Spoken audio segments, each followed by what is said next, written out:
दूसरी इमरजेंसी होती है कि खाना खा रहे थे, सडनली पता चला कि कोई चोक कर गया, खाना फूड पाइप में चला गया।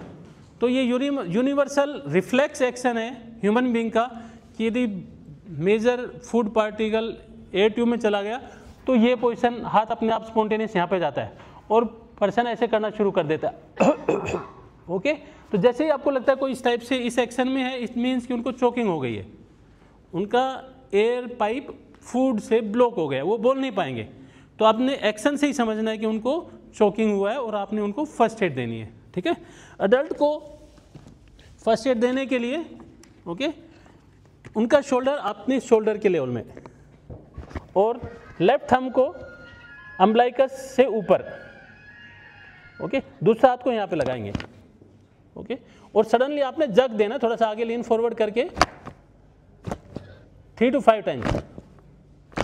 ओके, प्रिंसिपल ये है कि चेस्ट एंड स्टमक के बीच में एक मसल वाल्व है।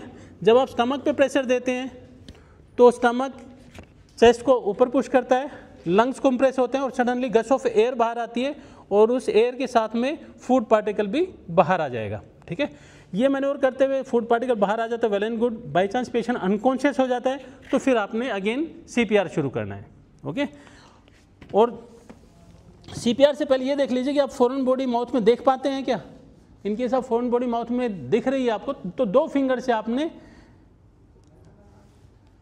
उसको लिफ्ट अप करना है। अपने एक फिंगर उसमें अंदर डाल के ऐसे नहीं घुमाना है, अदरवाइज तो फॉरेन बॉडी अंदर चली जाएगी। तो कोशिश करनी है डायरेक्ट अंडर विजन 2 फिंगर से फॉरेन बॉडी को लिफ्ट अप करेंगे। ओके, इनकेस बच्चे में, छोटे बच्चे में फॉरेन बॉडी खासतौर पे जैसे मूंगफली का दाना या कोई भी चना, what ever it may be, वो फूड पाइप में चला जाता है। तो छोटे बच्चों में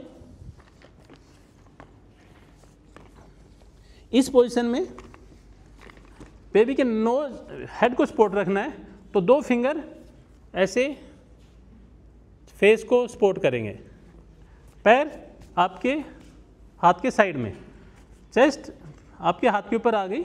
उसके बाद इस पोजीशन में अपने लेफ्ट लेग पे, ये कंफर्टेबल पोजीशन है। फिर आपने अगेन जो पाम का बेस है उससे यहाँ पे 5 times. Okay, in case foreign body बाहर आ जाती है, वेल एंड गुड। बच्चा रोना शुरू कर देगा, रोना शुरू कर देगा मतलब एयर मूवमेंट शुरू हो गया है, फर्दर कुछ फर्स्ट एड की जरूरत नहीं है। बाई चांस शुरू नहीं होता है, बेबी ब्लू हो गया, अनकॉन्शियस हो गया, तो 2 फिंगर अगेन हेड पे लेनी है और फिर बेबी को दूसरे पैर पे लेके और फिर आपने CPR देना है अगेन 30 टाइम्स।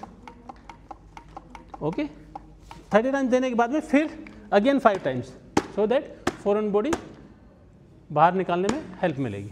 ओके, तो इन दोनों प्रोसीजर के बारे में, foreign body, choking and CPR and basic life support के बारे में कुछ आपने पूछना है तो पूछ सकते हैं।